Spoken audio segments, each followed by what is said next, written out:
Hello, everybody. Welcome back to BareRose Garage. It's another Sunday.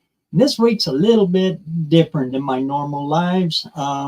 This week, I'm going to let the cat out of the bag. That's already been let out a bunch of times, but I'm going to let it out again in this setting here to show you guys how I took a 42 sub channel all the way from there to getting my first check from YouTube before the event started for the first inaugural run of the No Name Nationals. Now, before I get into that, you notice a little ticker taker going on down here. By no means is this in any way telling you how to make money on YouTube, because if you want to actually make money on YouTube, this is just the tip of the iceberg kind of stuff. There is a whole lot more to it than that. And I got to say that BareRose Garage is not strictly about the money at all. They throw me a few bucks here and there, but that's it. I don't do the endorsements and sponsorships and memberships that you see a lot of other channels do.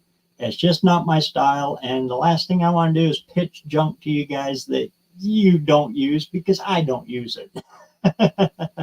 So I just had to clear the air with all of that.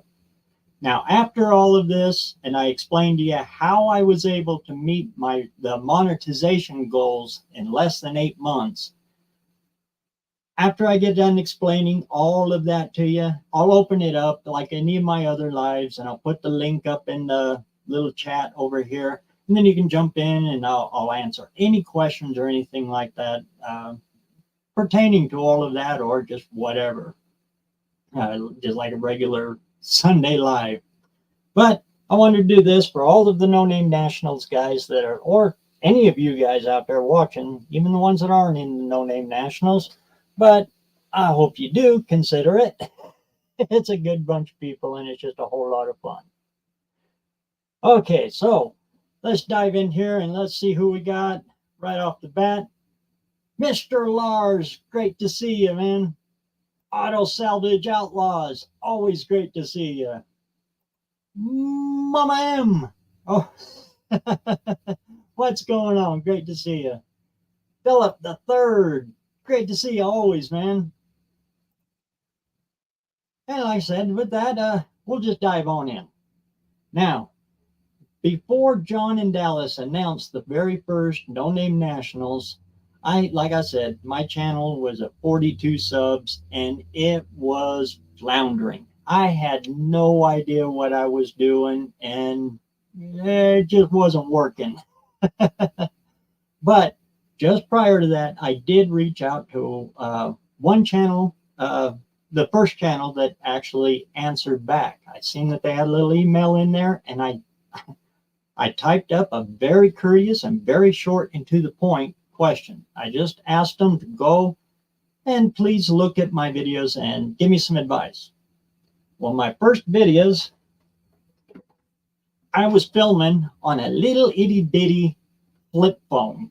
That's right, I was doing my first videos on a flip phone, and it barely had enough memory in it to do maybe a 5-10 minute video under that low resolution. So I was filming all my videos this way. And like I said, I was keeping them down on time, but all of them were filmed vertical like this.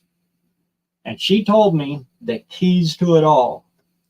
You take your phone and you tip it sideways for a full-length video. I never even thought about that, but I should have. When you film this way, even if it's just a minute and a half, it doesn't have, we call this long form, I think, because it's long this way. But when you film this way, people can see everything around. They can see more of the picture. You know, it fills up the screen. When people are watching it on their phone and they go, oh, that's pretty cool, and they tip it like this, they can see all of it, and it makes it bigger. If you film this way, those people that are watching it on their phone, when they tip it this way to make it bigger, it gets smaller. So that little bit of advice right there that she gave me, and it was actually Ultra Kathy from Uncle Tony's Garage. Thank you very much, Ultra Kathy. You rock. Anyway, that little bit of advice right there, just filming this way, helped me a lot. I started to pick up traction. And like I said, before that, I was lucky to have maybe 3 or 4 subs. And they were, I think 2 of them were family. But anyway, filming long form, always film this way. Unless you're doing a short. Anything a minute and under, film that sucker this way and put it out there on the short feed. We'll get into more on that here in just a bit. The other one, that summer, we just happened to be going, we planned a trip to the Grand Canyon. And we were going to spend a little time in Moab, Utah. Well, there's another big name YouTube channel. My friend Pete is his name, or DIY Auto. If you haven't checked out his channel, go and check him out. He is rock solid, cool guy. He uses a lot of colorful adjectives when he talks, but he's just one of those people that wears his heart on his sleeve, and it weighs about 16 tons. Great guy. Anyway, I just happened to be passing through Moab, where he had just moved to. So I decided to pop in and say hi and shake a hand and, say, hey, I've been watching your videos, meet him in person. And it worked. I met him there. He just happened to be not quite so busy at the time. And he took me into the office there and we sat down and we had a good old time. Well, back then, the name of BareRose Garage was just BareRose. And we were talking along and he said, you got a YouTube channel. What's the name of your channel? And I told him, BareRose Garage, just BareRose, spelled it out for him. Well, he got on his computer there and said, oh, cool, I'll check you out. He said, I can't find you. And he's scrolling through and scrolling through. And he says, all I can find is nothing but gardening videos. I thought about it for a minute. I thought, well, one of my videos is on Surratt. I said, type in 1951. This is going to come in play later. Type in 1951 Chevy F350. He said, F350, isn't that a Ford? I said, I know. Just go ahead and type it in. That's exactly how I had that video titled. Boom, it popped up right front of the screen, right very first of the suggestions. I think I was the only one to do a 1951 Chevy F350. But anyway, check that out. And he watched a little bit of the video and he said, that's pretty good. And then he looked at me, looked me dead square in the face and said, you need to change your name though. Said, nobody's ever going to find you. He scrolled through probably a good 5 minutes there, just scrolling through all of this gardening and other weird stuff. So I thought, well, all right, I'm going to do that. I'm going to change my name. And that's when I actually added garage to it. Now, another thing that he showed me, and I'll do my split screen here. And I'll show you what I'm talking about here in real time. Here we go. I got a little short here that I just put up. This short I'm going to be using a lot in my examples because I purposely did this short wrong so I could do it right to show you how a lot of this stuff works. Okay, one of the big things that my friend Pete told me is my titles were actually pretty good, and I'll get back to that. But I didn't have any hidden tags. And the hidden tags, you got to scroll down here a little ways to right here. Tags. At the top here, it kind of tells you, yeah, tags can be useful in content in your videos. Most other things that are misspelled, otherwise tags right here. Otherwise, tags play a minimal role in helping viewers find your videos. Actually, it plays a very big role. You can see all of the stuff I've got packed into this video here, this little short. It's about how to find a good big block 460 Ford, the cream of the crop, if you will, and the general easy to get stuff that's cheap. In my title, all I've got is how to find cheap big block Ford power. The Cowboy Caddy brings the horsepower, and I did it with emojis. And again, I did that on purpose because this right here is actually hurting it, and I'll get into that here in a second. All of the other stuff that I could think of, I put down here in the description, and I left this description here kind of okay. Some simple things to look for on these boards to get you started on the right foot, big horsepower gains, that blah, blah, blah. I'm putting as many keywords as I can think of off the cuff and off the fly into my description here, but it's pretty vague. I missed a whole bunch. So I come down here to the hidden tags. Up here in your description, YouTube does not like you to just pack this with just words. They want you to pack it in sentence form. And it gives you 5,000 characters that you can use. But when you do your description, try your best to do it in human form, if that makes sense. So I try to do all my descriptions in paragraph form. These down here are where you just pack in keywords. Anything you can think of that somebody's going to type into the search mechanism to try to find a video. Down here in the hidden tags, they're not hashtags, they're just hidden tags. Fill out everything you can possibly think of. And here's Pete's advice. Fill in your name, the name of your channel. So when people are looking for you, the algorithm will actually grab this stuff and put your video out there in the suggestion. So if you have a hard name, or it's a name that not too many people really, notice, or it's very far down the list, stuff it in your hidden tags right here, whichever way. When I got the share screen up, I can't see the chat and stuff. It blocks everything. But do my best here to get this all explained to you. So anyway, this is just a hidden list of all the keywords that people might type into the into the search key when they're looking. Okay.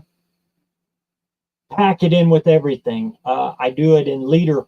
It's a 464, but I do it in leader form too, because sometimes people on the other side of the pond or down under, they know the liters. We know cubic inches. It plays back and forth that way. Every way you can possibly think to do it. Plus any of your personal stuff, like your name. That right there, yeah, BareRose is actually my name. If I run into people at a car show and they know my last name, well, there it is. They can spell it out and find me that way. Anyway, so I typed all of that in to the hidden tags. And one of the things that does help me, I showed this on one of my other videos on this very subject. I use TubeBuddy. Here's TubeBuddy right here. TubeBuddy, this is the first pay scale one. I think it's like, it's really cheap, but it gives you the ability to make your own thumbnails. If this was a full video, full-length video, I could show you how to change and manipulate your thumbnails, but it doesn't work on shorts. But the biggest thing it does, it gives you a whole list of tags, these hidden tags right here, and you can use up to 500 characters. Fill them in. Fill in as many of these as you think would possibly work for people searching for it. Okay, so I do that with every one of my videos, whether it's a short, whether it's a long video, whatever. Pack in your tags and your description and your title. Now, one of the things that Buzz at Roadkill Customs right here, he was the sponsor for the first No Name 500 at the inaugural race event. One of the things that he taught us how to do that is instrumental on getting your videos out and in front of everybody, your titles. The way I tried to study how an algorithm works, and nobody knows how an algorithm really works. But the general way to think about it is all an algorithm is doing is it's looking for keywords. It's it's just searching for words. And the way it works is it starts at the title, and it starts right here, and it scans every title this way. And it's looking for as many matches in the title to the keywords that somebody types into the description up here, well, in the actual screen, you know, YouTube screen, when they're looking for something to watch. So as many of the important things that you can pack into your title that pertain to the video you're doing, this is golden real estate up here. You have 100 characters to use, and generally speaking, I use all of them, all 100. But I reserve this first little bit, right about that much of it, for all of the important things that would be in my video. This one I purposely kind of did off to kind of, so I could experiment around, so I could give this to you kind of in more real-time stuff. So anything that your video has got, what I should have put into this video would have been 460, or I got big block Ford in there, but I dropped it down into the tags. I probably could have picked up more traction with this video if I would have done 460 in there. There is no year on it because this particular one that I'm talking about covers many years, so it's kind of limited on that one. But on all of that stuff, anything you leave out that you couldn't fit into your title, and especially in this first little part of it, pack it down into your description. Also, and I've come back to this, emojis. We're in the automotive world. Whenever I do emojis in a video, they don't do very good. If I take the emojis out and I just put regular stuff in them, generally speaking, those videos will do so much better. This one, I purposely threw those in there, and by some blind luck, it took off. But anyway, I normally don't put those in it. It makes it look kind of phony baloney. Also, any hashtags that I try to use, that I want to use in any of this stuff, I pack those down in here into the description, unless it's a short. If it's a short, a lot of times I'll stick it up into the description. But anyway, okay, we'll get through all of that stuff much and here in a bit. I'm trying to pack too much into all at once. Okay, so that's what my friend Pete told me about the hidden tags. That's what I was trying to get out of all of that. Try to fill out as much of this as you possibly can. Any keywords that pertain to the video you're doing that you know people will be typing into that search box when they're looking for a video. The way you type them in is you type in, let's go, big block Ford 460. If I've already got that typed in, but if I decide I want that, you hit a comma. And it'll put it right in there. And then you just keep doing that, hit comma, it goes to the next one. If you're using TubeBuddy, like I said, makes it so much easier. Now I'm over them. So I'll just remove it. It gives you all these suggestions, and it just makes it super, super easy. Got to be careful. Some of them don't pertain to anything. Sometimes they come up with really wacko ones. Horsepower scrubber. That has nothing to do with it, so I wouldn't use that. Anyway.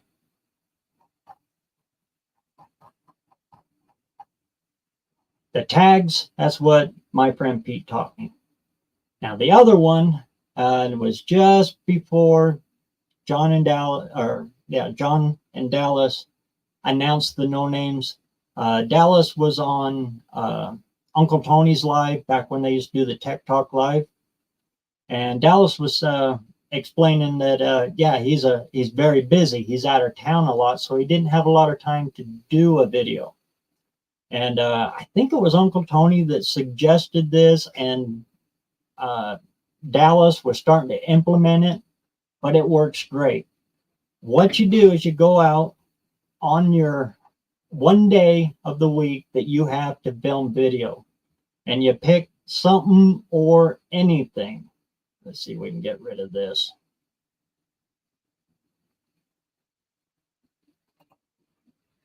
Oh, it's confusing with multiple screens. There we go. Say you've only got one day to do any kind of filming or anything like that. What you do is you go out, and I'm just going to make something up completely off the top of my head. You're doing a brake job on a 1997 Nissan Sonata, okay? Easy little brake job, and it's only going to take you about 15-20 minutes, right?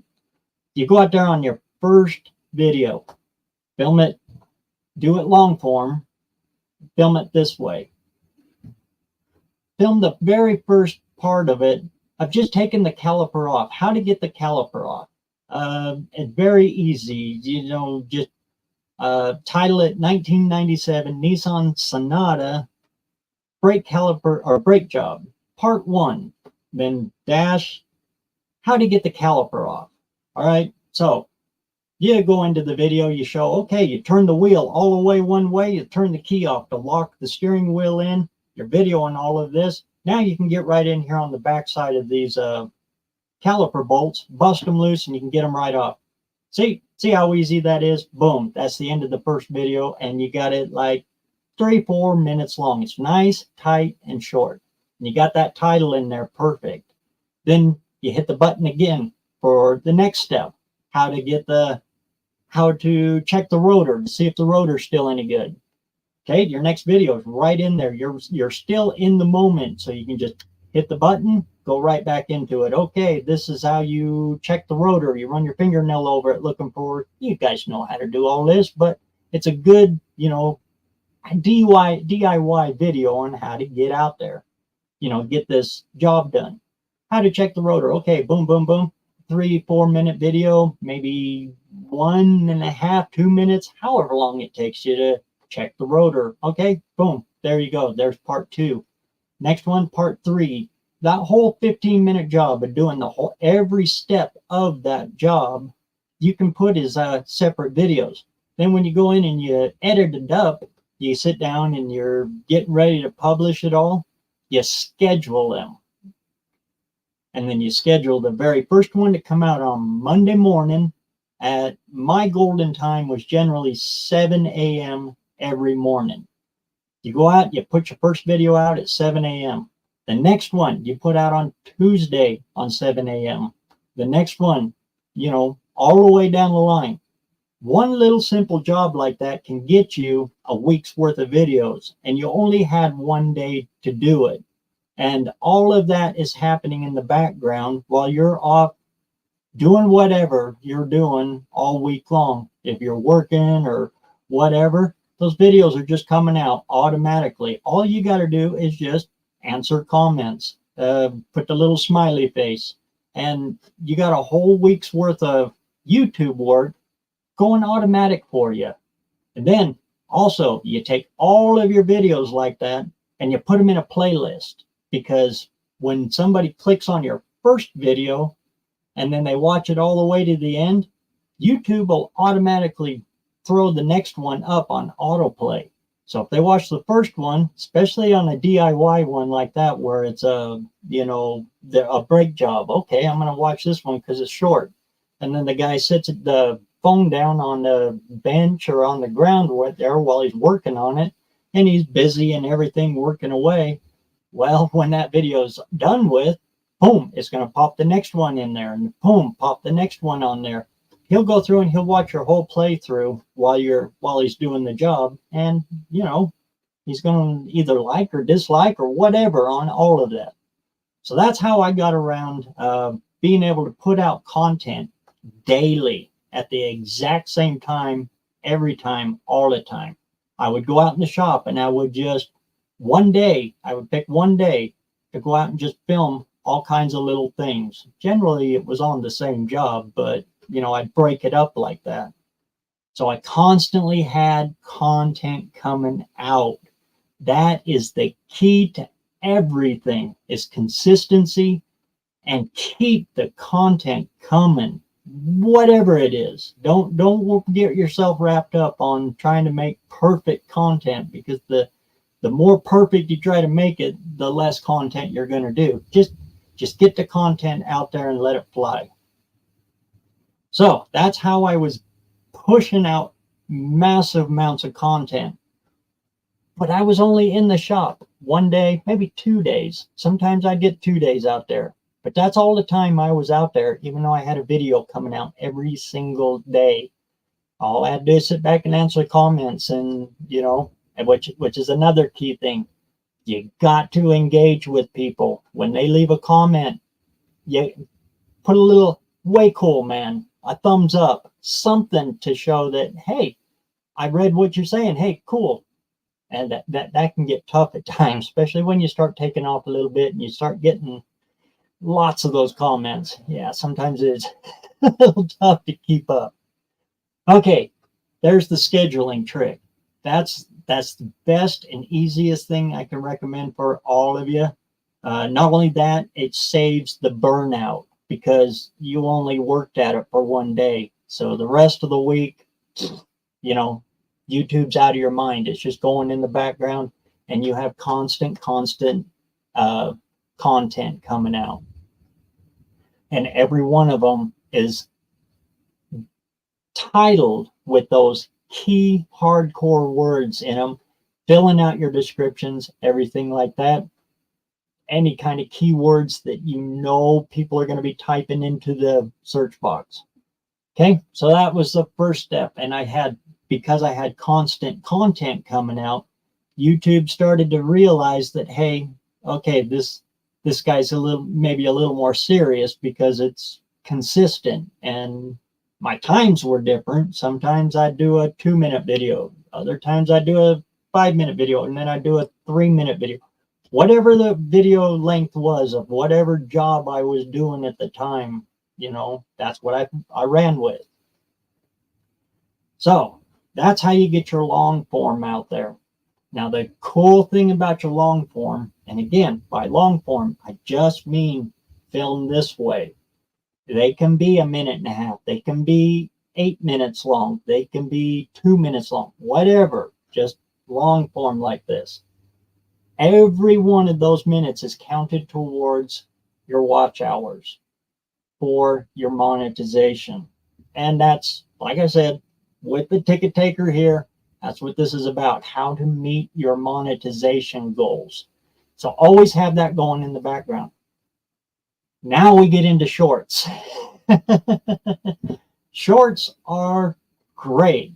Shorts, I handle my shorts as they're kind of stress relief for me, if you really want to know. They're frustrating for me because I try real hard to pack all of that into one quick little, under a minute. It's tough. But for the monetization goals for shorts are extreme. They can be done, and they have been done, but it's going to take a lot of work. So I focus on my long form. I use my shorts as blurbs, little ways of showing everybody that, hey, I'm still out here. Now, one thing that shorts will do for you, though, is they will get you subs. But from my experience, only about 10% of the subs you get from your shorts will actually go over and watch your long form. But it doesn't matter. Sometimes all it takes is a big one to hit.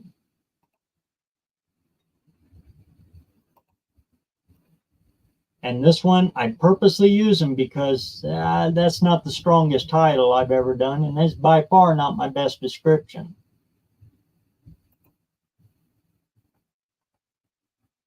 Where's it at?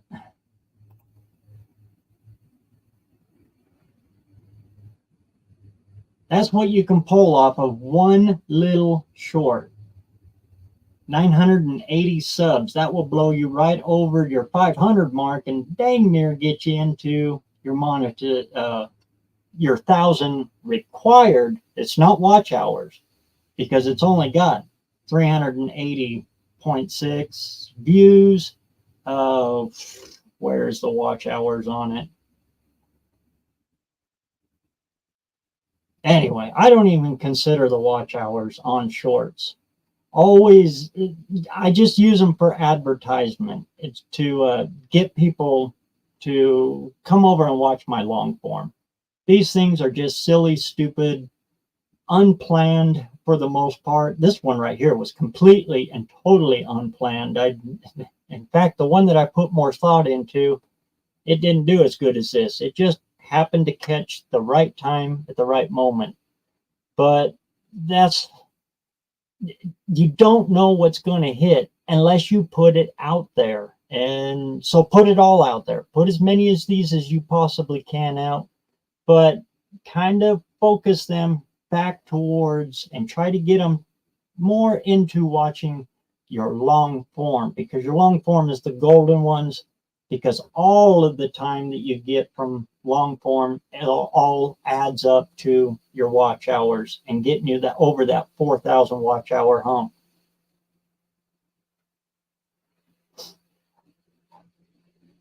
And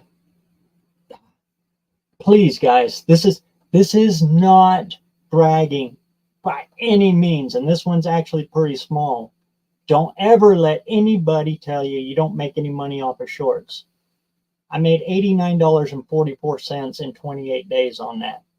It is possible. You can. I don't depend on it at all. And, well, YouTube's going to take a chunk of that. This is just showing you, for example, reasons.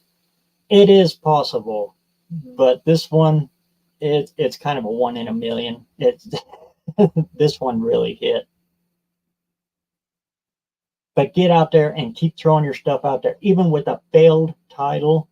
Just putting, because this one, it really is kind of a weak title in my opinion.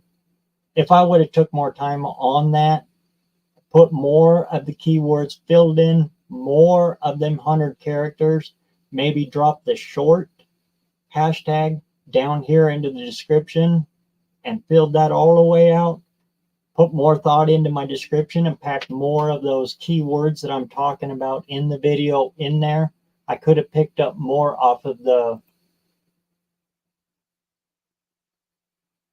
I could have got way more than 1.4% of my views coming in off of the search. Now, when I first launched that video, I had zero description. I wanted to see how it would do with zero description again.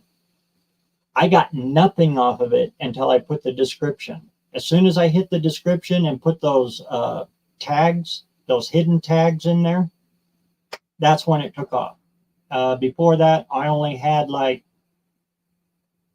I think it was like 1,200 on it. No, it was less than 100. It was, or less than 1,000 views on that. But as soon as I put the full description of what you can see in it, and then I stacked it up with all those tags that YouTube says don't mean anything, but in my experience, it means a whole bunch. It moonshotted, and that's the name of the game with this stuff. Shorts are kind of hit and miss, but all of your long form stuff, it's vital that you get all of that stuff in. Okay. Actually, I was kind of scared of showing you guys that part because, again, I'm not in this for the money. It's whatever YouTube is willing to throw up my way. I'm not going to say no. I'm going to take it. But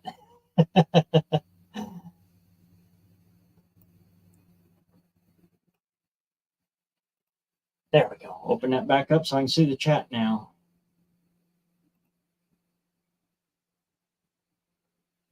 Okay.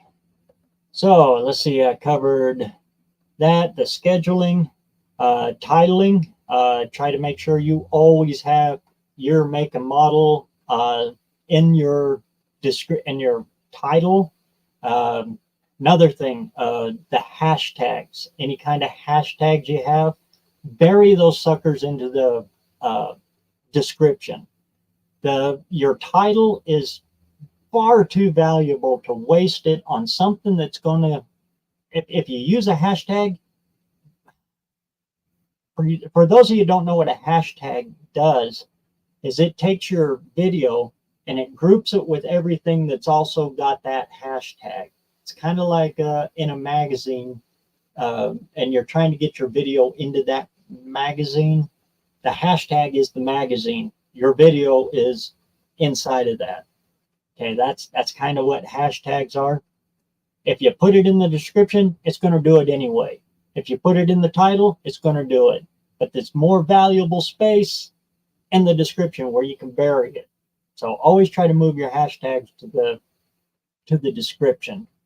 Not only that, when you're typing it out on your title and you got those blue words, you know, that is a link, they look kind of cheesy, you know, they look kind of shady or shifty. So we're in the automotive world. You got to keep honesty on the top priority of all of your, that we're automotive guys. We can smell bullshit from a long ways away. So you want to take as much of that out of everybody's mind. The best way to do that is take all your hashtags, all of your channel call outs when you do the @ whatever channel, bury that stuff into your description, because it's going to work anyway. It's going to do the exact same thing as it does up in the title. It just saves you that room and that space. So when the human eye is reading it, it looks all nice and clean. It doesn't look like you're trying to sell them something. That's the best way to say it. So that's how I do my titles, my descriptions, and I try to put a lot of thought into my descriptions. The other one, and this one's a touchy one, intros.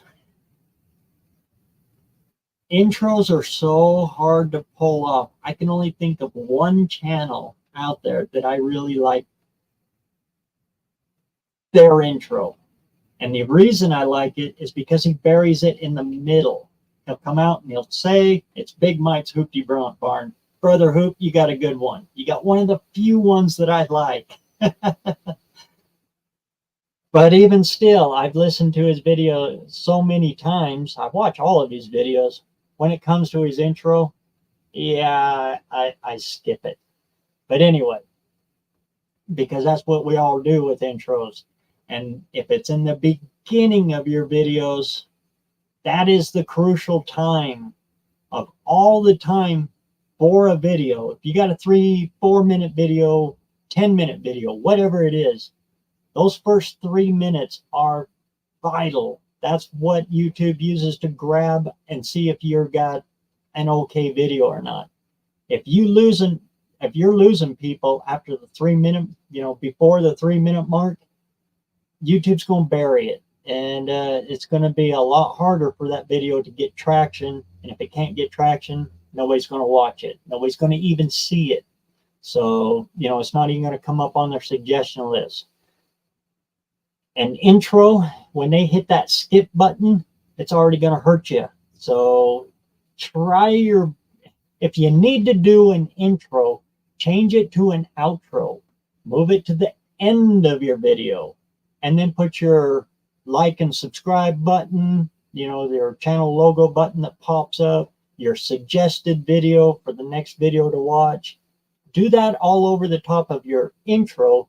Just put it in the back of your video at the end, because if they've watched it that far, you're golden and you got all those watch hours from it, and that's all building to your 4,000 watch hours and your 1,000 subscribers that you need for monetization. And the reason I bring out, keep hammering on the monetization goal, it's because it's achievable, guys. You can get it if you put in the work. And like I told you there just a little bit ago, it's work you don't even have to be there to do. You can do it all in one day and let it ride all week, and without you doing hardly anything. And it's legit, because it's 100% your work.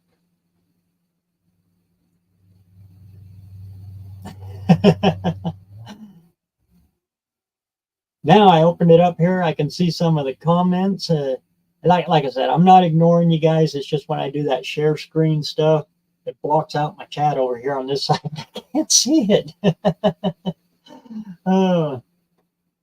With that, has anybody got any questions? I know I left a whole bunch out. I actually had this all prepared, if you believe that, but well, my sister had car troubles on the Arco Highway out on the desert, so I had to run out there, and they kind of blew my whole mindset. I'm trying to scramble this all back together.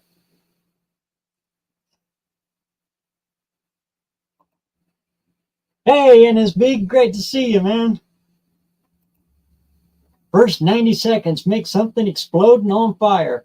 Yep, and that, okay, yep, I knew I was going to forget that. Thumbnails. Thumbnails are extremely important, and that's probably why I hate doing shorts. Because, yes, there is a way that you can change your thumbnail on your shorts, but you have to have an iPhone or a Samsung. It does not work on these Motorola ones. I've tried it over and over again, and the one that I pick, it never sticks. It always, YouTube chooses the craziest one. But you on shorts, a good thumbnail is it's important, but not as important as your long form. Again, long form, everything has got to be spot on and good. When I do mine, let's see, I'll go back over here. Oh, I'm already doing it here. Now get over, shorten that up. There we go. Now I can kind of sort of see it. Get over here.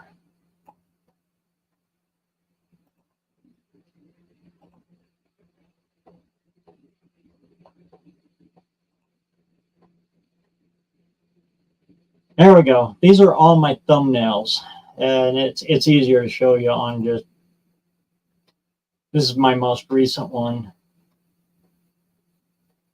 For all my thumbnails, I use TubeBuddy. They're super simple to use. I can either use an existing, there's the one I used for this live, was this one. And there's some of the older ones that I've used before. I can choose any of them. Let's see, let's go back. How do you get to do that? Oh, right here. Or I can go through and watch the video and hit pause, and I can cut that out and use it for my thumbnail. Now, a thumbnail is important because that's what's going to catch the human eye. That's what's going to make somebody else want to watch it when it pops up on there. This one right here that I'm showing you now, it got a little busy. I've got too many words on there, and it's covering things up. Try to cut them down. Don't do what I did here on this one, because yeah, I kind of screwed it up. Try to make it, limit your words so you're not covering up the whole thing. This one's excessive. But if you're using TubeBuddy, even the free version gives you this. And if you're going to use TubeBuddy, use the free version. Start with from there. The next pay scale up, like I said, the only thing different I see is it gives you those tag suggestions that really help. Anyways, on your thumbs, you can go through, and if I was doing it strictly on a choke cable, I'd use that one. Then you can come over here. Oh, come on. Open that up a little bit so I can see it. There we go. Then I can add text to it.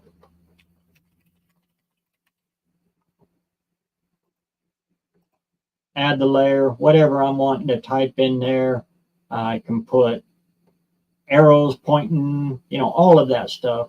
You can change your fonts to whatever, kind of dress it up, give it some kind of a easy way to stick out.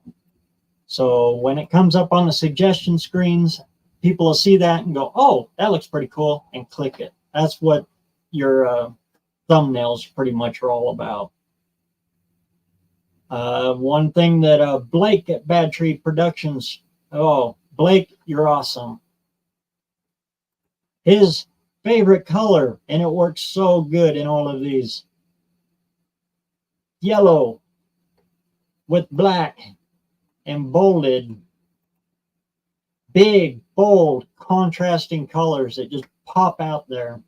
It works really good. Anyway, that's an easy way to do a thumbnail. And the thumbnails, I'm not going to save any of that because that one's going right there. The thumbnails are up there to catch the human eye when it comes up on the suggestion. So anything you can do to make it pop so people want to click it, do it. I'll go through and sometimes I'll change my thumbnails 4, 5, or 6 times all throughout the duration of the whole time that video's up. If it starts getting a little stale, sometimes I'll go in and change it, dress it up a little bit, get more people to go back and look at it. There we go. Open that back up. All that technical stuff, keywords and all of that, that's all for the algorithm to get a hold of. Your thumbnails, that's what gets the human eye to jump on it.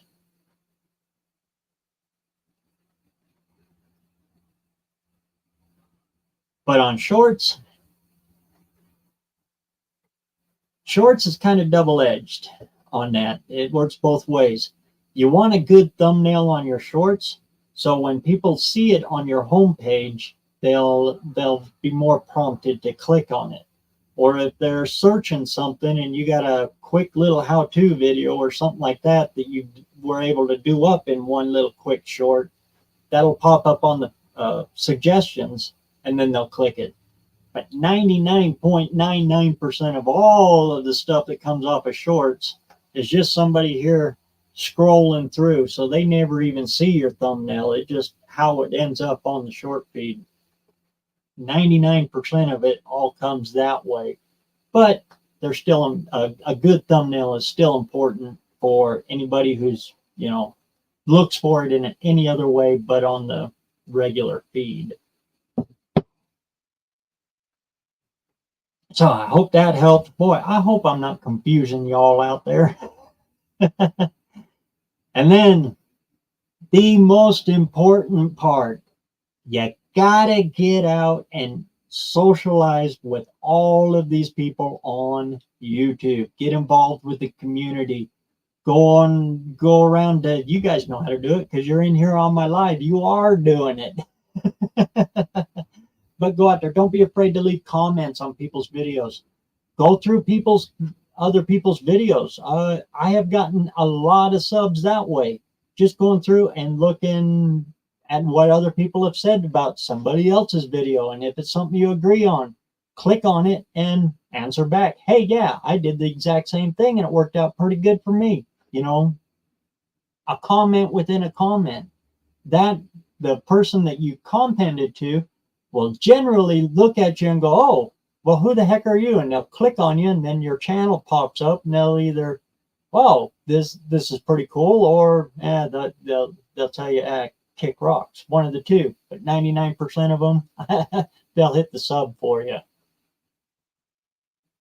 Just never, ever, ever go in anybody's other comments and ask for a sub. That's just bad taste, and generally piss people off. You don't have to ask for subs. All you got to do is participate, and people will sub you anyway. So that's the best way to get subs. Just comment in other people's videos, comment on other people's comments, get that chat rolling for them.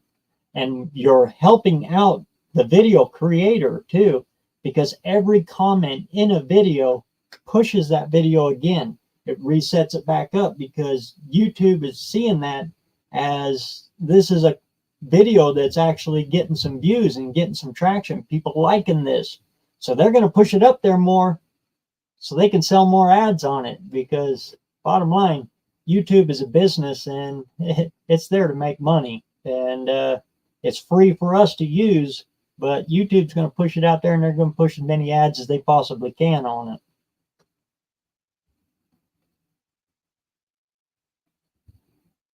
Okay, I think I covered everything there. Like I said, I had all of my bullet points written down. I got a big old monkey wrench thrown in it. That's why I was late bringing it up. Anyway,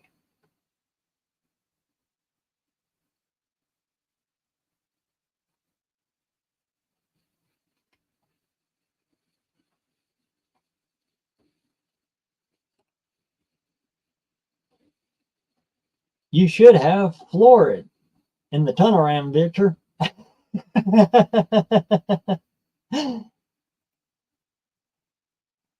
Oh, and another one, hashtags. If you hashtag something, make damn sure that your video pertains to whatever it is you're hashtagging to.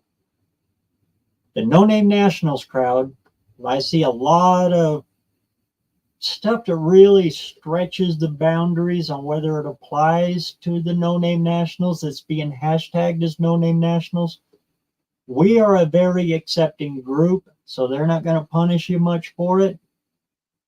But if you put that if you're doing a big block Chevy and you hashtag big block Ford, you're going to get crushed and you're going to piss a lot of people off. Or I do a lot of rat rods and custom work. So you'll see, I don't use a lot of hashtags, and it's because of that.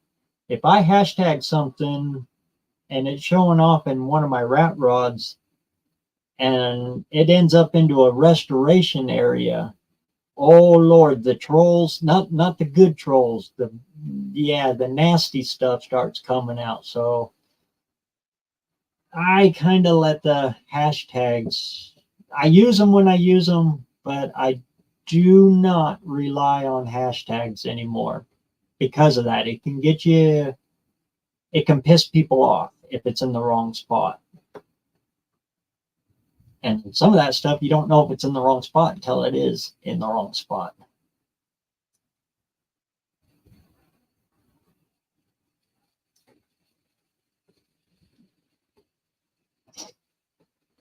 Amen, Chris.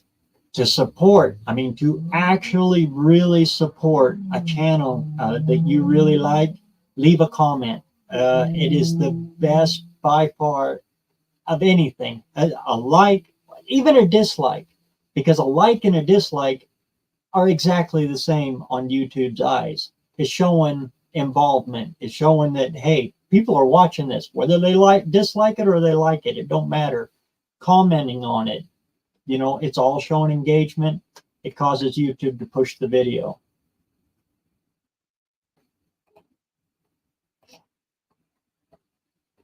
Yeah, and Landon is 100% correct. Be discreet in all of that. Never ever ask for subs. You don't have to. And if you do, you piss people off. All you got to do is say, "Hi, how's everybody doing? Just found you. Hey, you got a pretty good channel." Boom. If people will respond to that. Not only that, I think it's illegal to ask for it, if I remember right. I don't know. It's just bad taste, and the last thing you want to do is piss people off.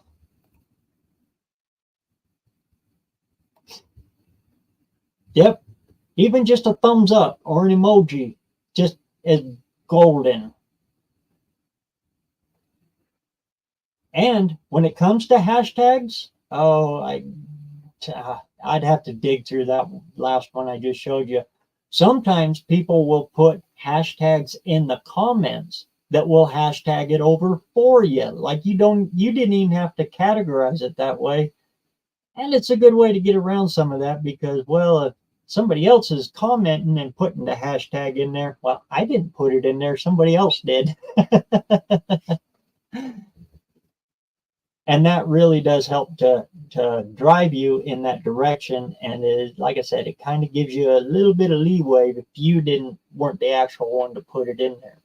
And I've had many of them, and a lot of my short videos do that. They'll hashtag it for me. And that's what they're doing, is they're, putting it in that group for their little group to see it. Some of them are ones I never even heard of before. Some of those hashtags were brand new to me. Anyway, let's see. I covered that. The other one, what I'm doing right here. Pick you a day. Try to make it consistent. But if you know of a day that you have an hour, maybe 2 hours to kill, start your own live. This is a great way to build up your watch hours, because it goes on for all the duration. No matter how many people are in at one time, that stretches your watch hours all the way through. And YouTube is counting all of it.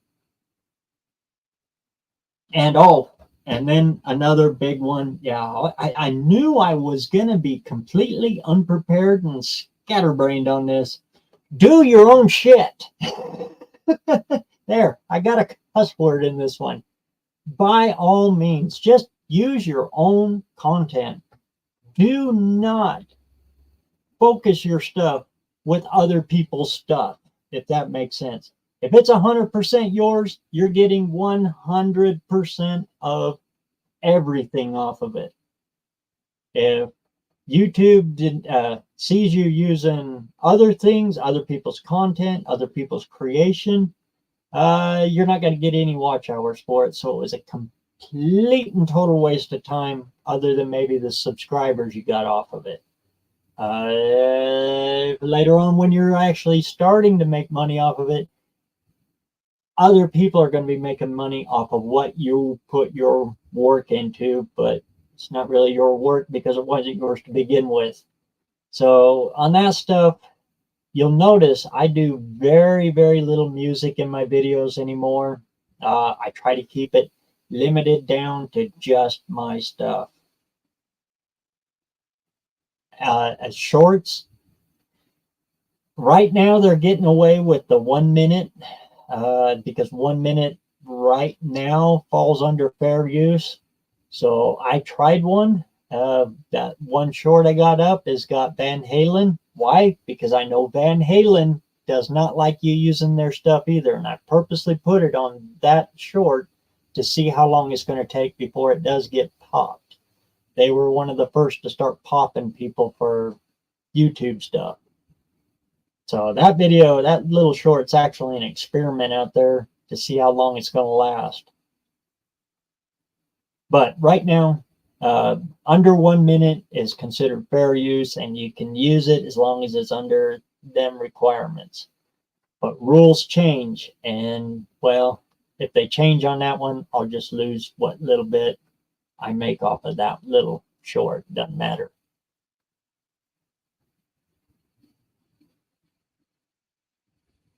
So anyway, that's how I was able to do it. Number one, constant daily content.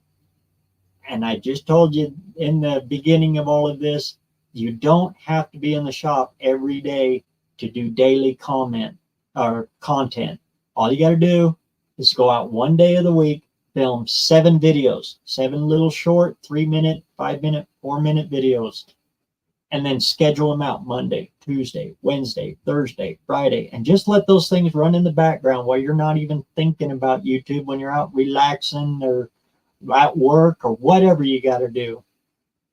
That'll get you out there. That'll show YouTube you're consistent, and they'll start picking on it, and they'll start catching it and start playing it, start putting it in front of people. Put your work on the thumbnails. Again, TubeBuddy, the free version, works very good for very basic and easy to use thumbnails. Kind of did a real quick, sloppy little walkthrough on how that works.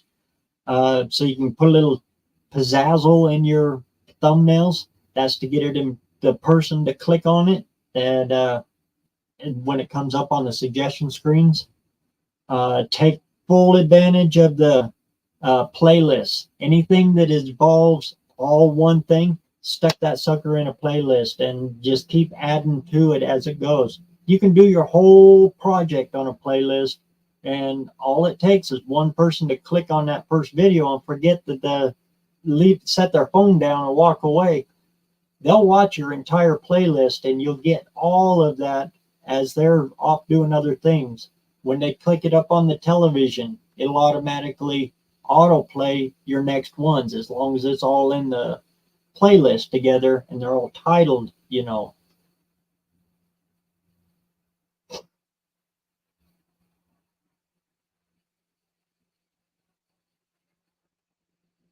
Thumbnails are huge. People don't want to read much while they're pooping. Yeah, the description, actually, I would have to say no on your shorts, especially on your shorts. Nobody's going to read the description. All that description is for the algorithm. That's all it's for.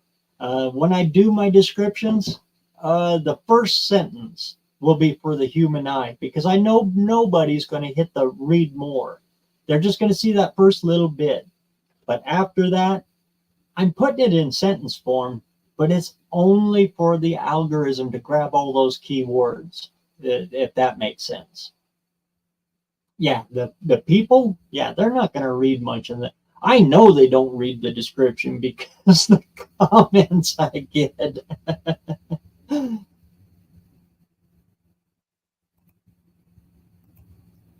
And the title, like I said, that first section of the title, about the first 50 characters, that's for the person, because that's all more they're going to read. But the full 100, that's for the algorithm. I want all of those key words in there, and I want the important words up front, because that's how the algorithm works. It starts with the first letter and zips all the way across. After it scans your title, boom, it jumps down to your description and does the exact same thing and scans through it looking for all those key words. After it's done there, then it jumps to your hidden tags and scans all of that, picks out the best of all of it, and throws it up in order for the suggestions. And it also uses all of that to compare it with other videos. And if you get all of that really close to a big channel, what a big channel's talking about, or maybe a viral video somewhere that somebody else did, but you put your own spin on it, and all your keywords and everything kind of follow that, it'll put your video up next. And that's what you're shooting for.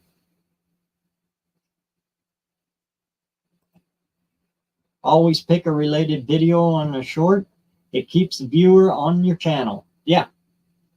And that's actually a pretty new thing. I just started doing that in mine. In fact, I got a whole bunch of them. I got to go back and put all of that on there. And, oh, yeah, see, I know that I was going to forget stuff. And, yeah, this is another good one. And I think it was either Buzz or...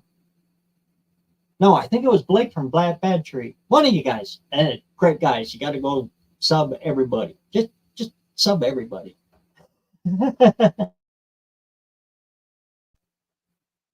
Oh, went blank there. Okay, there we go. You can go out and shoot your whole video of what you're doing, and then do a couple little shorts about it, and use your shorts as commercials promoting your long form video. And then, just like Cement Surfer saying right here, you can put that as your related video, so after they watch it, they can kick that and it'll take you right to the other video. Awesome way to help bring your short audience to your long form. I've done that on a few of them that really did well. The one where I have no keys to get into the trunk of that 65 Dart. I show you on there. I think my short was, oh no keys. Now what do I do? And then I do the little short video. It's kind of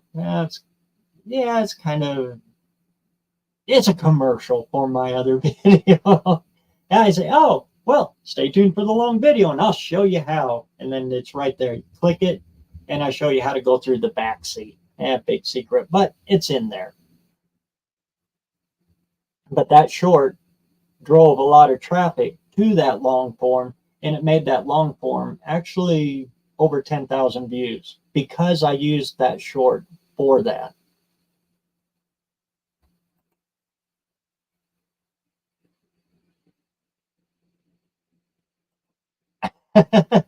You're not forgetting stuff. You're remembering it as you go.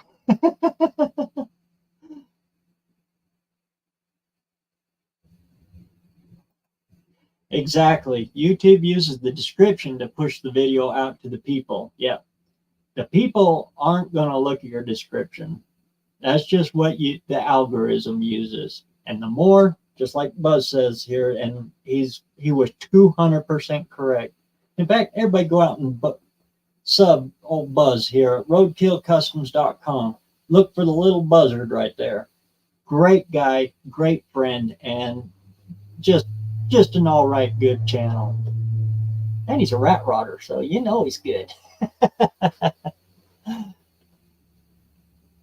Let's see. Let's copy that. Well, I'll go ahead and open it up now.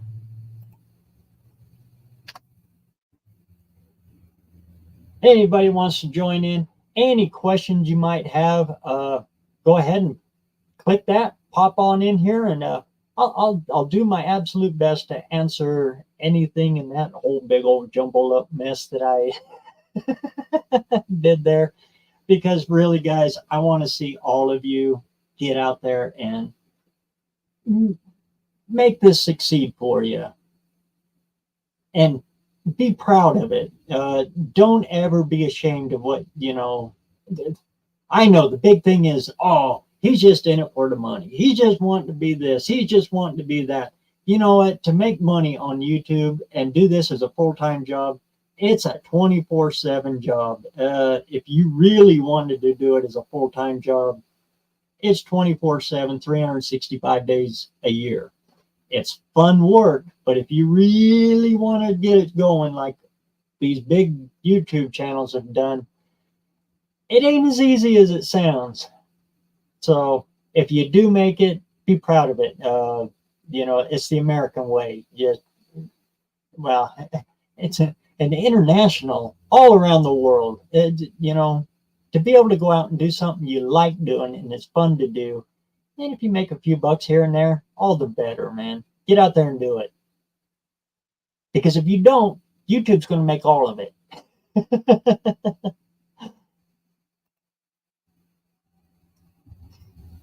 And they actually give you the bigger share. YouTube only takes 45%. They give you 55%. And in the entertainment industry, which is basically what we are here, is entertainment industry, 55% is not bad. Not bad at all.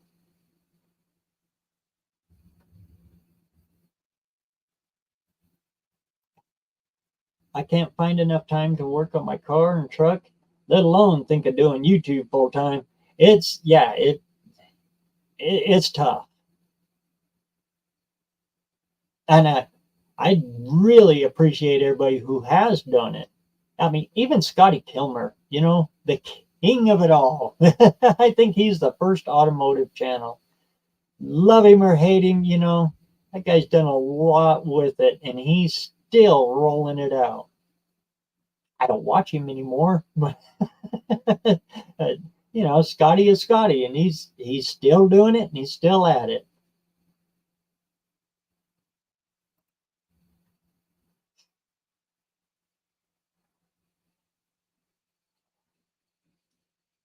And the biggest thing with your long, I think I said it in the beginning, but I say it again, on your long form, all that means is to film this way instead of this way. Like I said, it opens up the whole surroundings. So if you're doing the walking hands, hey, check out what I did over here, over here, over here. You can see everything. It doesn't mean make a 2.5 hour movie, okay? Limit yourself on the time. It can be 3 minutes. It can be 2 minutes. It doesn't matter. Just this is long form. It has nothing to do with the actual, 2.5, 3. Don't be Kevin Costner.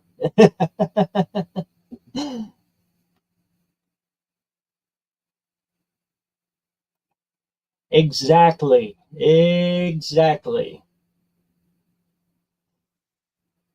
In the entertainment industry, yeah, those guys were lucky to get in 2 or 3%. Yeah.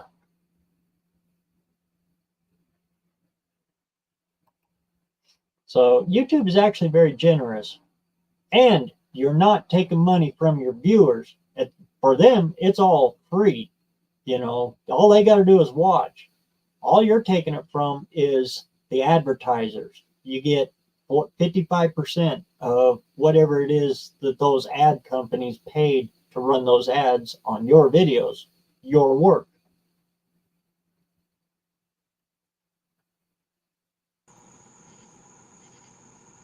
There we go. Hey, so what's going on, man? Good to see you again. Good seeing you. I Did you don't make know. I sense got some. out of it? I was yelling out there. Oh yeah, good information. I Good. know I left a whole bunch out. I'm sorry if I did. That's some good information there.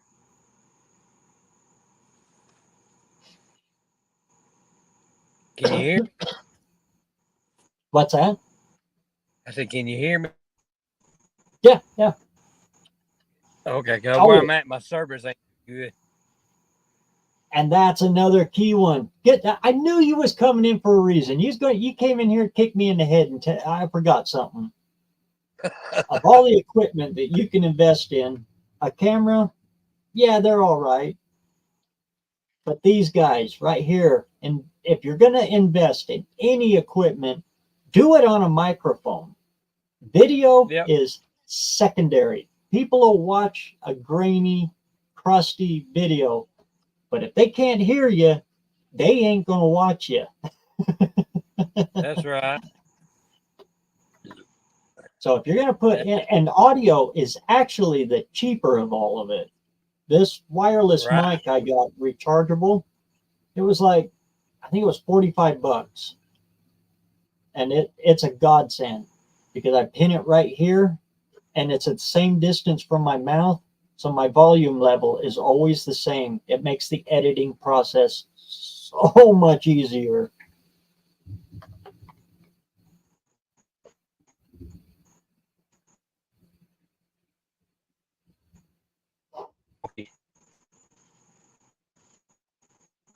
Scotty Kilmer, no sponsor, shoots straight, pulls no punches. Yeah, you got to hand it to him. He does not do any of the tricks to make money at YouTube. He just throws it out there. I don't agree with what he does, but he's out there doing it. So I got to appreciate what he's doing. I don't watch his videos. Oh, we lost ASO there.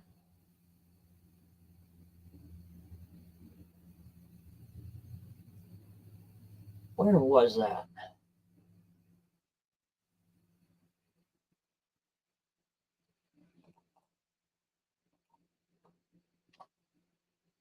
I got too many screens open here. There's the link again. If anybody wants to pop on in, go ahead and pop on in. Ask any questions you want.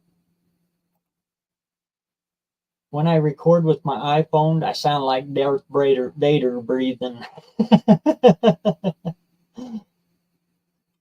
My phone is so hammered and beat up when I'm doing my shorts, and you can tell the videos I do with it because my audio is pretty low and everything. Same thing. When I'm doing a short, I got to be about this far away from it to get the audio to come through. And then when I flip it around to always try to put your face in every one of your videos, even the shorts. Then when I flip it around though, I got to go like this, and my volume goes, and then I come back around, and then I hold it up here so you can hear. And yeah, filming on the phone is fun. I do 99%. of everything with this cheap Canon camcorder.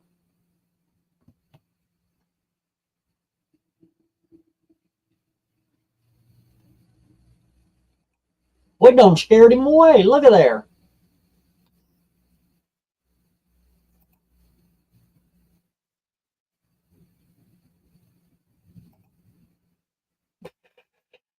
Yeah, the old acetone trick. Yeah.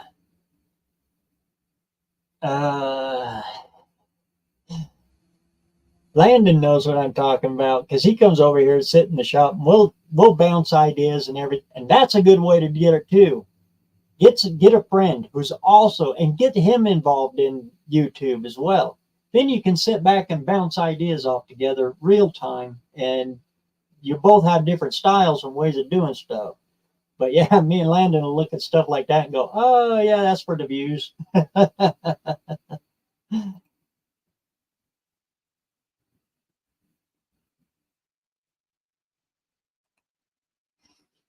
Oh, no problem, ASO. It's good seeing you. We know you're still upright.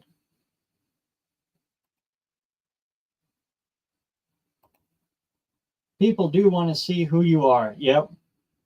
I don't watch videos unless I can see who I'm watching. Exactly right.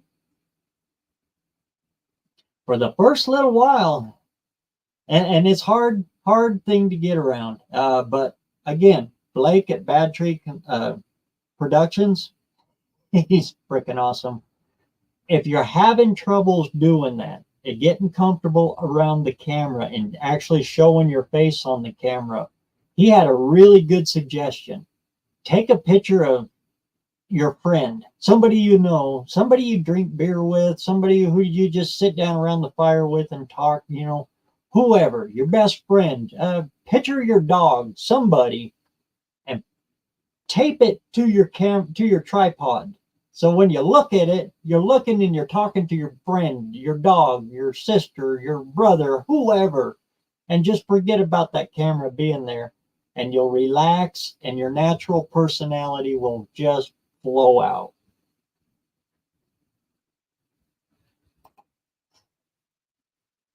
And people will see you, and then they know you're real. And yeah, it puts a face to it. Because whatever you're working on, all your keywords, everything for the algorithm, that's just to get the machine to recognize you. People will choose your video for what you're working on, but they'll subscribe to you and come back and watch your next video because you were in it. They subscribe for you. Russell, what's going on, man? Hey, what's up? How you been? Oh, feeding goats. Feeding goats, huh? Yeah, it's sundown. They're all bellowing. They want their hay. So outside walking with my phone. I had to retire my iPhone, so now I got something different. But, so it's not on Wi-Fi. It's just a good AT&T plan. So I got all these chores to do. I miss everything that's on the internet because I've got chores with all these 26 goats. I lost 2 this month. Oh man, that sucks. Just having an old herd, Yeah, but I got a big old horse here. Oh, I'm in the wrong field. I got to go back out. I got in the wrong field. Yeah, I can't do 2 things at once, can I? I hear you, man. I get lost in my back. Opened the wrong gate, went in the wrong field. All right. Yeah, I just saying hello to you, Ken. Hey, thanks for everything you're doing out there to get these guys their channels up for No Name. Oh, no problem, man. It ain't easy getting to 500, but if you just get out there and put some effort into it, throw some shorts, you'll get the subscribers. They may not watch your content long form, but you get that 500 done. I'm at 1,700 now, and I'm not trying. Yeah. There's very little content from me at all, but I get people looking at my channel every day. He said, forget about all of that. Focus on your channel, and the rest will just fall into place. If you overthink it, it ain't gonna happen. Yeah. Yeah, well, I hope I you got get some. it is cooler than hell to see you again. Yeah, it is. I watched that video. You getting shocked over and over for a laugh. I got it. I got it linked to one of my shorts. If someone looks at my short, it directs them to that. I'm here to say Kuda's bite. Yeah, they got some bite. Hey, you see that? You see that Uncle Tony's got one. The same thing. Uh-huh. 2 barrel, just a driver, nothing hot. I'm wanting to see where he goes with it. You know, how far Me he goes too. into it. But he's addressed the intake issue. He's addressed how the exhaust is different on those, and how the water pump is different on them than the 318. But he's got a 318 in there, not 273. So Uh-huh. just watching him, and I think there was somebody else that's got one. I think it was Dead Dodge. It's got a early Dead barrel. Dog's got quite a few. Yeah. I think he's Yeah. got like 3 or 4 of them. Yeah, but And that for all you guys who car's don't know or weren't at the No Name Nationals, this is Yeah. Cement Surfer. Everybody go over and check out his channel. Now, Yeah. to all you guys that are afraid that you can't get a car going to get to the No Name Nationals, this guy brought one on the trailer in pieces. And Yeah. all of us got a hand on Yep. that car, putting it back together. I think I counted it. 15 people. 15 people participated in that, and all I did was. No, you froze up. Oh yeah, I did. Yeah. Or Yeah. was Well, it my side? I got a yeah, but huge thunderstorm coming through. yeah, 15 people participated in that, and I didn't even plan that. I just went there hoping to get it running so I could, just be part of it. And that was cool. Yeah. Oh, and it was an honor to be up there. I'm up there working along, and I look over, and JB's Little Shop is standing right behind me. Oh, hey, how's it going, man? Mr. Lars is right there. Jay with Indirect Connections right across from me. Yeah. Oh, it was just all these channels, all these people. Look at this, so I can get her in the picture here. Palomino, man. Yeah, she's a Tennessee Walker. She puts her head up. Put your head up, girl. Yeah. 17 hands. She's a big girl. Christmas. Yeah, Walker's gorgeous animal. She's one of only 100 registered Palominos in the Tennessee Walker, registry. So. Oh, really? She's a beautiful horse. Yeah, she's got a lot of grand champions in her line. Cost money for her. Whew, bunch of money. Yeah. So, anyway, sir, I got to get going. I'm not getting it done doing this way. And it's hot and sweaty here in Texas. All right, you take care. Thanks for coming in, man. And you're more than welcome in here any old time. All right, sir. Bye-bye.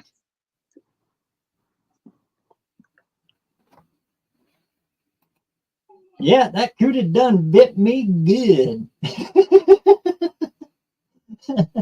I checked it for spark the hard way. Oh, that was such a good time. There is so much more to the No Name Nationals than just the drag racing or the burnouts. What goes on in the pits with all of this, every one of us that is part of this community. Even I didn't even have a car there. My car broke down on the way to the No Name Nationals. I had to come in the daily driver. And it didn't matter. Everybody is on the exact same page. Everybody there is a friend, and I'm going to say family. We were all family. So I can't recommend getting to the No Name Nationals enough. And this community will help and support you any way possible as long as you put the work in. And it's easy work.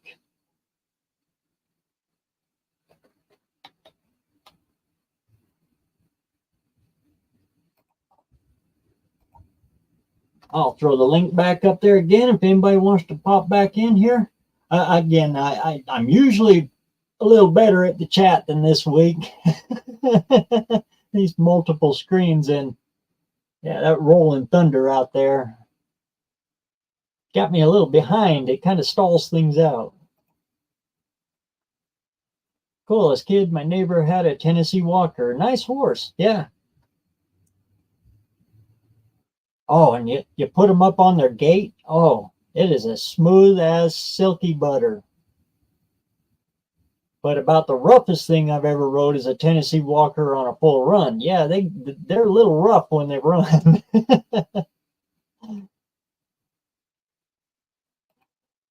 Good night, Ed. Thanks a million for coming in.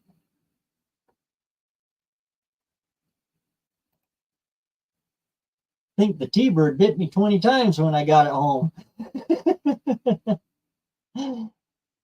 And all of that is golden content.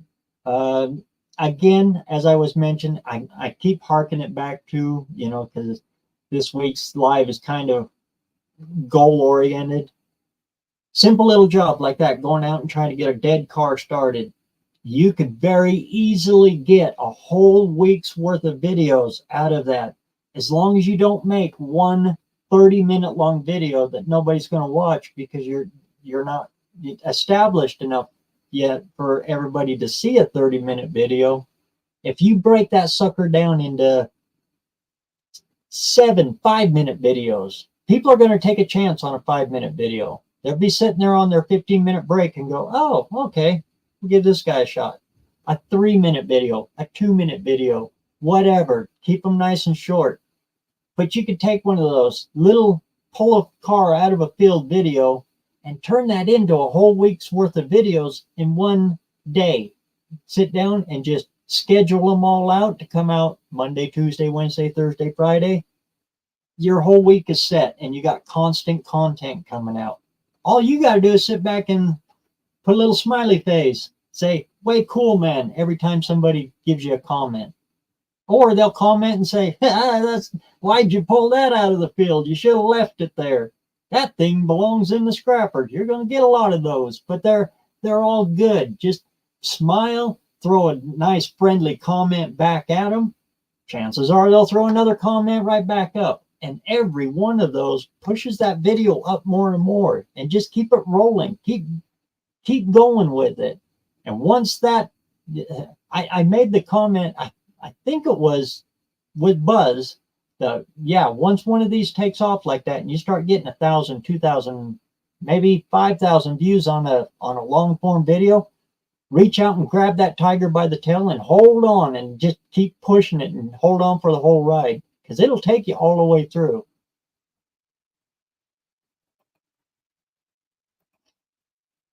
And if one hits like that, don't be afraid to go out there and hit it again the next day.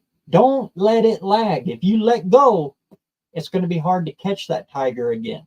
So when you get one that's hitting good, oh, you know where you got to be, and then just start hammering in on that until it, you know what subject people are interested in. So follow through with that. And it could be, the craziest, weirdest, simplest things.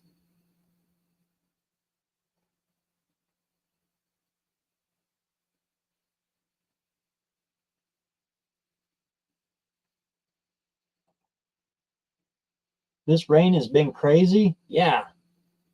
Because it only rains about halfway down in the sky and it evaporates and goes right back up. Oh.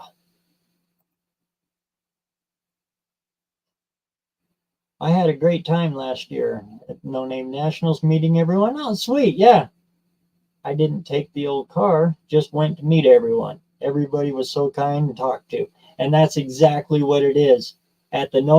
You go to a big event and they charge you to go to the backstage. They charge you for a pit pass. At the No Name Nationals, there's no such thing. Everybody's equal. The participants are equal with the spectators. That's why when you look at the grandstands at the races, there's very few people up there. Why? Because they're all in the pits talking to everybody. The camera swings over to the pits and the pits are full. And it's all the spectators. They're in the pits. They're talking to people. They're mingling. They're making friends, passing out stickers. It's just a great time.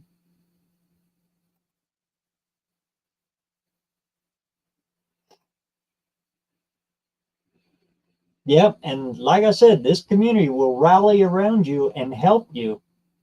But you got to give us enough material that we can help you with.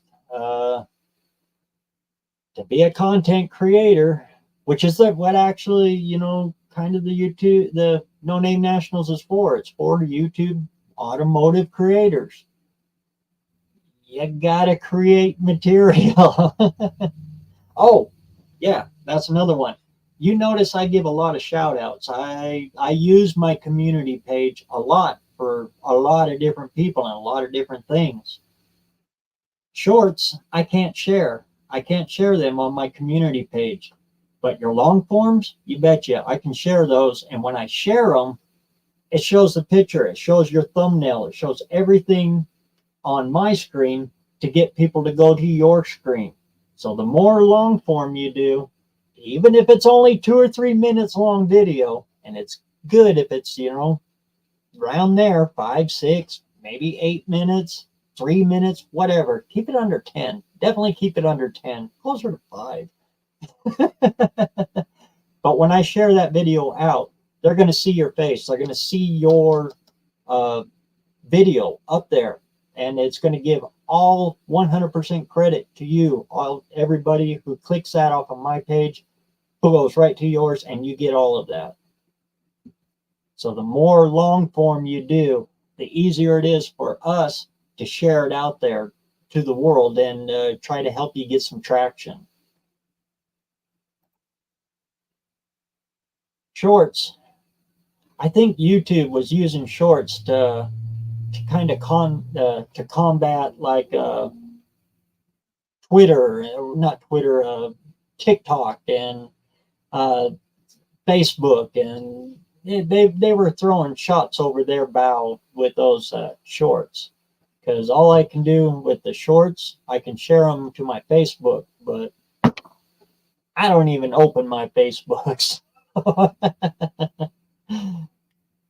I don't wish Facebook on anybody. I barely look at Marketplace anymore.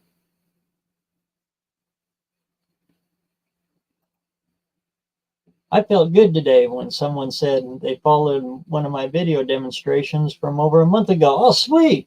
About buffing out fiberglass, and said it helped them with it. Cool that it helped even one. Exactly, and you'll get more and more and more of those as you go along. And, oh, God, see, I knew I was going to be forgetting stuff. If you go to a car show and it's good content, go out and do it. Do all forms of content. You go to an event, a racetrack, a car show, and you do little short videos of all the cars there. You might even get a long form interviewing the owner of the car. It's great stuff. That stuff can take off too. But generally speaking, that stuff is kind of a hit, and then it's gone. Kind of a flash in the pan. But stuff like you was talking about right there, the DIY stuff, showing people how to solve a problem, that's what's called evergreen. Those videos, when they hit, they will continue to hit time and time and time after again. Let's see, I got one here.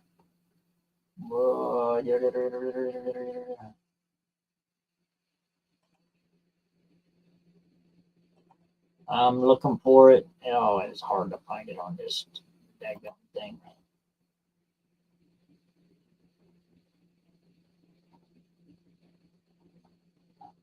Right.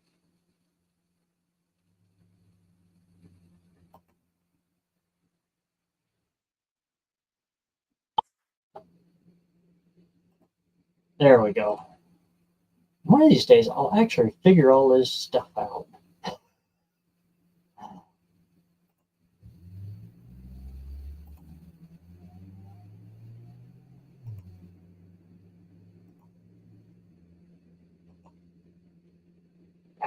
Trinket, trinket, trinket. Come on, dead air, dead air, dead air.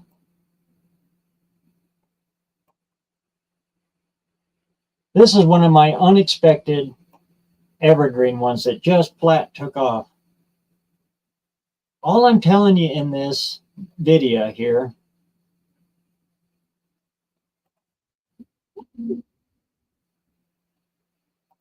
yeah, we'll mute that. There we go. Yeah, right there, I'm getting ads revenue from Toyota, and Toyota pays pretty good. But that goes more into how you make money off of it. I don't want to go into that. Okay, this video right here, golden ticket or fool's gold, how to tell if you have a 327 or a 350 small block Chevy. Complete and total pickup video. This is a complete, not planned whatsoever. I just landed and dropped off this little small block Chevy. The video part one is actually the video I planned for it. This is just part two when I sitting in here and I thought, I got to go out and take a look. Totally unplanned video. I just went out and boom, did it. And I showed you how to roughly visually identify if it's a 327 or a 350 or a 302, which it's not. Anyway, because I'm showing you something, in it that is what is, we call evergreen. Everybody wants to know how to identify, well, not everybody, but a lot of people want to know how to visually identify a small block Chevy to find out if it's a 327 or a 350. You could do the exact same video on how to identify a 360 Ford or a 390, or, pick one, a 318 or a 360 Mopar, whatever. It's information that a lot of people don't know how to do without going over casting numbers, looking and finding casting numbers and all that. But how to do it visually, that's the emphasis in this video right here. I have caught so much flack off of this video because I do not go off of the casting numbers, and I limit how much I go off the casting numbers. I'm doing it, trying to do it visually. Because I do it that way, it hit 52,000 views. And let's see if it'll do the analytics on it. 203 subscribers. So far this year, I've made $315 off of that one. It was a lot more a while back, but again, I don't care. That's just just another step in how YouTube all pays on all of that stuff.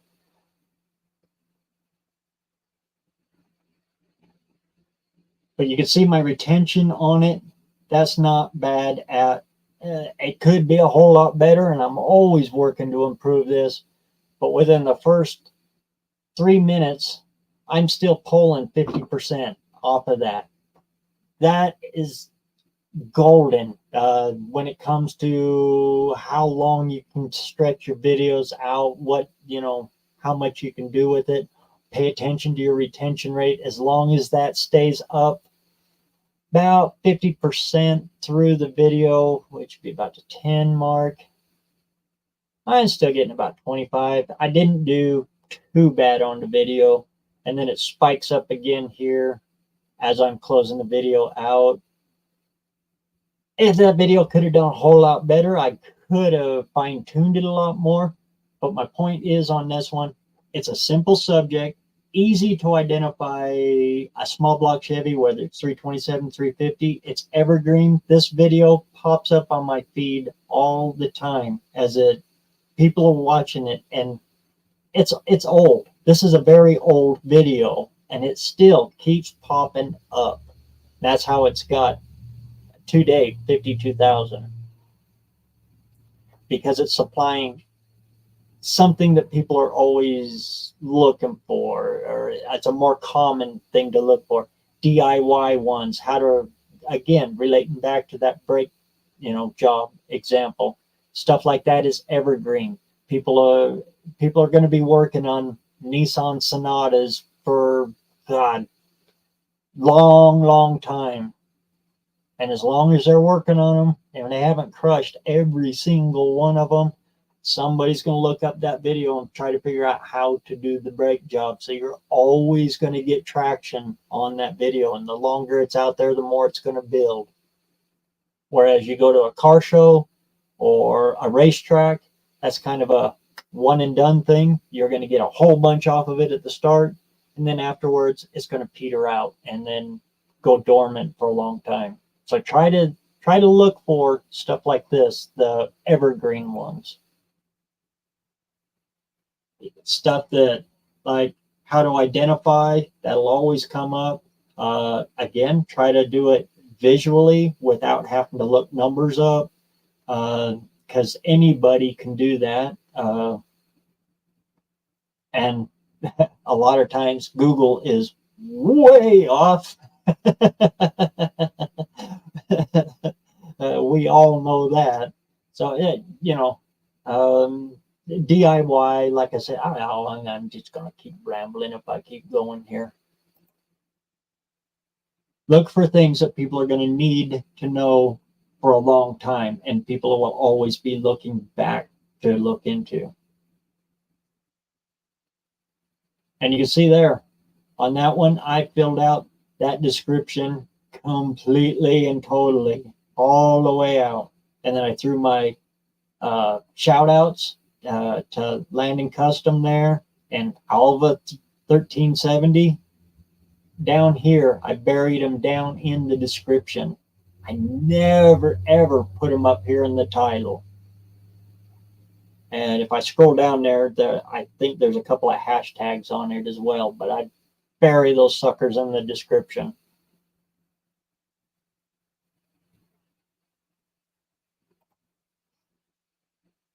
Because it all what happens anyway. So, if I hashtag it in the description, in the title, it's the exact same as if I hashtag it in the description. It doesn't take up any of that valuable spot up there in the title. And the title's the first thing people read. And if they read along and there's blue links up there, it looks phony. It looks like I'm a salesman and I'm trying to sell you stuff. So get that shit out of there and bury it down in the description and let it do its thing down there where people aren't thinking you're Scotty Kilmer. Scotty, if you're watching this, like I said, I respect what you do, but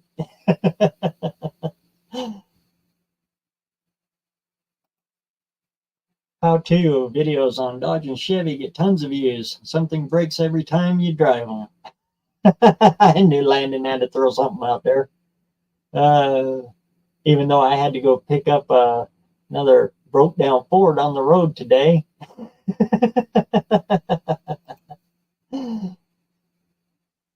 Nathan's, what's going on, man? Great to see you.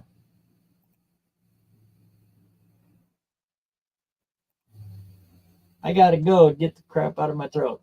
Good seeing you, ASO. Good to see you're standing upright, brother.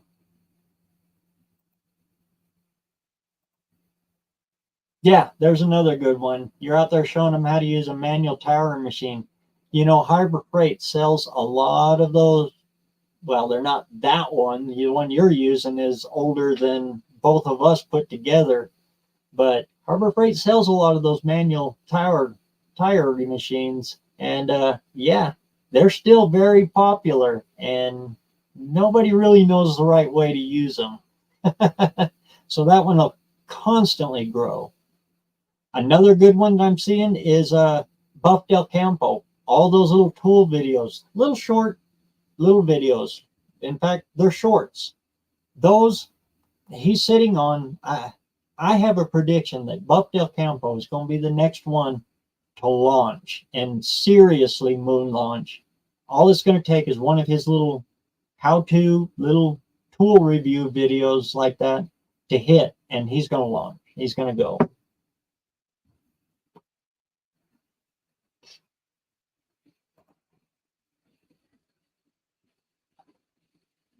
But the biggest advice I could give him is, that little bit there. Take all your hashtags and all that stuff and bury that stuff in the description. It gives it more of an authentic read and a feel. Other than that, videos are freaking great.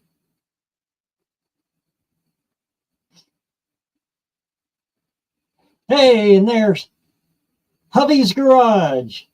Prime example of do not be afraid to comment on somebody else's video. That's how I met Hubby's Garage. Hubie's Garage. Sorry, gosh dang it. You know, I keep screwing that up, man. I know.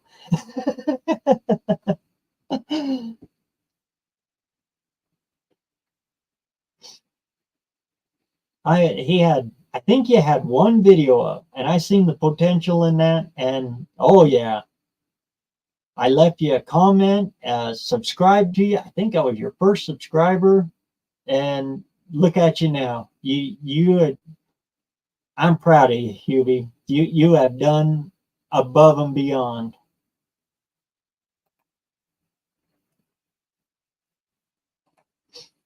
Buff has cool tool shorts. He has a ton of experience with tools, and I have learned a lot from him. Yeah, Buff has got some extremely good, and it's perfect for him. He's got the, I hate to say it, Buff, but you kind of remind me of the stereotypical guy that works behind the counter or in a hardware store, an old real hardware store where, you know, the guy you depended on to tell you which bolt you needed. That's Buff, and just his whole persona, the way he looks and everything, the way he talks, just perfect.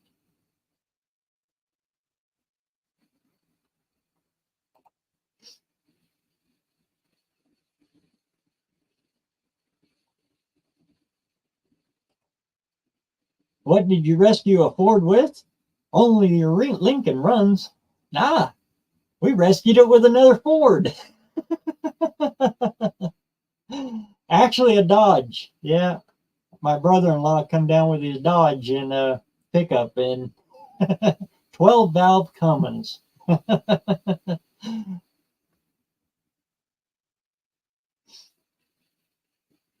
My sister's Ford Edge.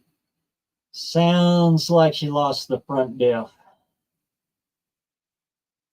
It's making all kinds of nasty noise up front, and it ain't pretty.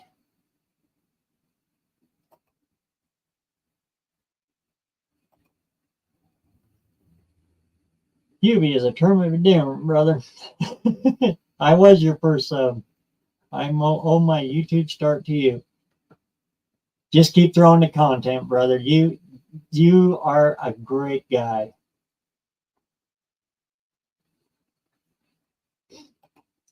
And I'm glad to call you a friend. Yeah, we finally met.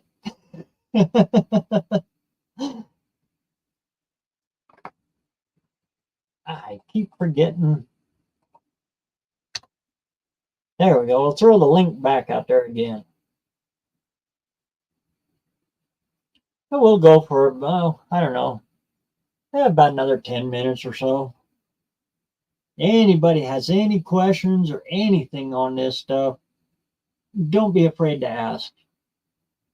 I'm on every week on Sundays, and even if I'm not talking about this, if I'm just doing an open live and you have any questions on how to get this going for you, don't be afraid to ask. I'll do everything I can to help you, and the rest of the community too, because I'm just one opinion.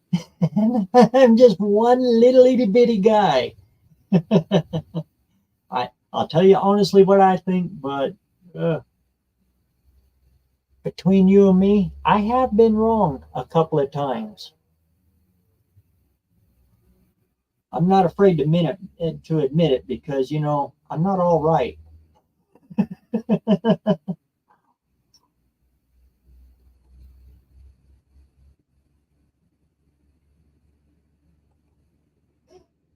After 79, everything is garbage.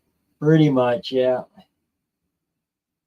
Well, body-wise. I would have to say body-wise, yeah. It's pretty tough to find pretty much anything good body-wise after that. The engines, though, yeah, the blocks are still okay. You still got enough foundation that you can play around. knock all the smog off of them and bring them back to what they were.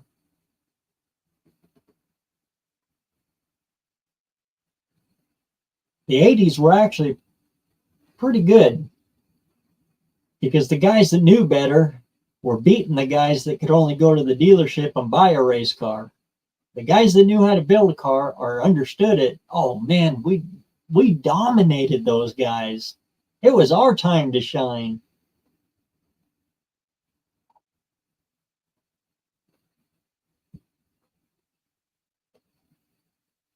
Got rid of all those Johnny come latelys that had a couple $100,000 burning a hole in their pocket.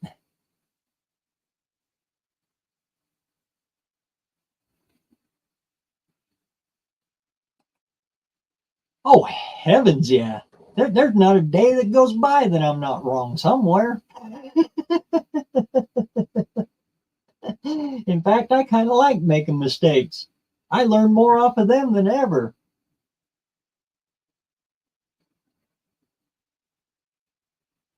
When you're testing the door on a dryer, yeah, you got to be careful. That sucker will bite you good. See, there's the mistake I made today. That was a good one.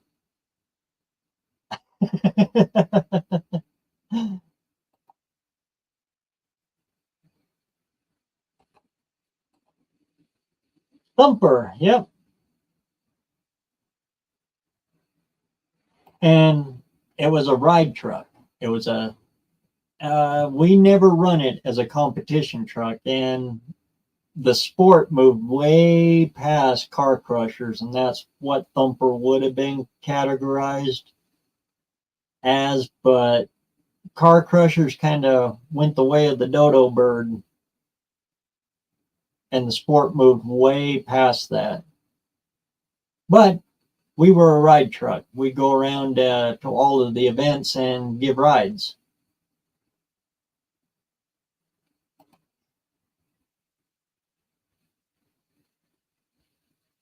A lot like Black Sheep that Derek from Vice Grip Garage just landed a hold of. When my dad seen that, he just went, "Oh Lord, he bought that one."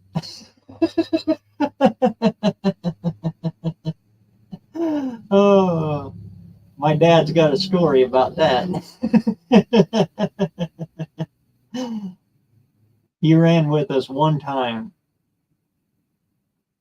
Actually, with Dad. I wasn't there at that with my dad at that time. It was my dad and another guy that was helping him, running the ground for him. He embarrassed that guy so bad he packed up and left, though. A lot of the monster ride trucks, they just idle. They just cruise out there and they might turn around and go over a little bump and just idle. We were not idlers. We gave you one hell of a ride. We were out there shifting gears.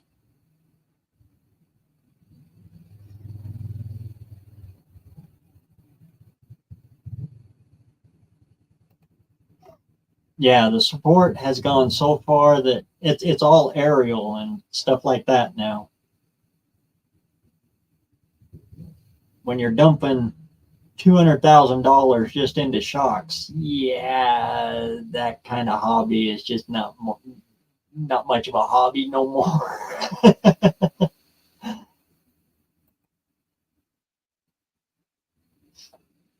But thanks, Bruce.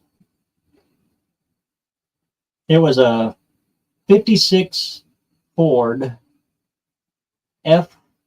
It was that was an F-150. But it was a 53 Ford F-350 with a 56 grill in it. And then we bolted the whole front end together and made it a tip front end. And we cut the front fenders way out.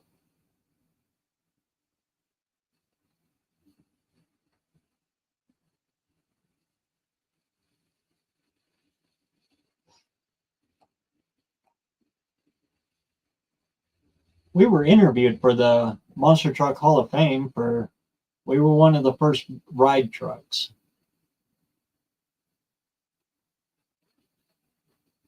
And Dad, he filled out all the paperwork, but I don't know if he ever submitted it. We weren't in it for that stuff. We were just out having fun, really. Making a little money here and there.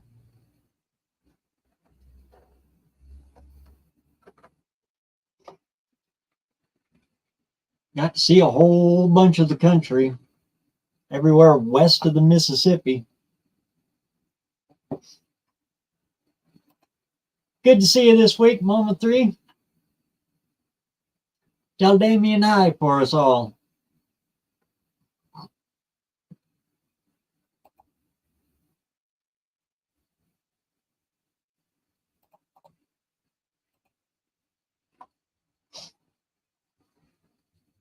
And like I said, all my lives from now until the event, any of you guys have any questions whatsoever, and you want to come in, just, talk about it live like this, all you got to do is hit the link, come on in, ask your questions. I can help answer what I know. I know the chat will be out there to give you their eyes on how to do it, because there's a million and one ways to skin a cat, and well, we'll just find the easiest way that kind of involves somebody else holding that cat down while you sharpen the knife, because those suckers bite. And make it as easy and quick and painless as possible for you. And get your channel going. Well, I want to see you all succeed at this, because it's kind of fun.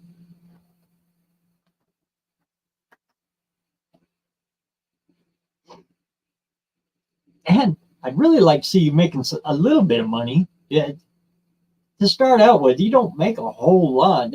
Well, if you compare it to a regular salary, yeah, you got to put in a lot of work to make this a dependable income. But if it happens, don't be ashamed of it. Do it. Take it. Ride it on out. Somebody's going to give you enough money to buy a project car, buy a carburetor, to take it. It's there. And the only money you're taking it from YouTube. So take it. You're not charging admission for every view. Yeah, it's free to watch you.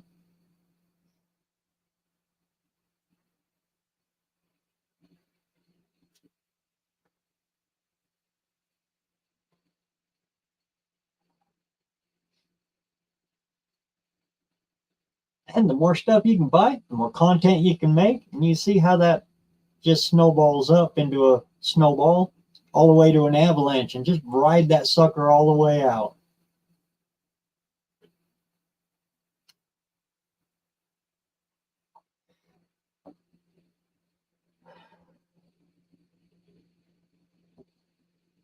Well, with that then, I think we'll go ahead and wrap her up for this week. Again, I'm sorry this was kind of a jumbled up little bit of a mess. I should have kept my bullet points open right here, but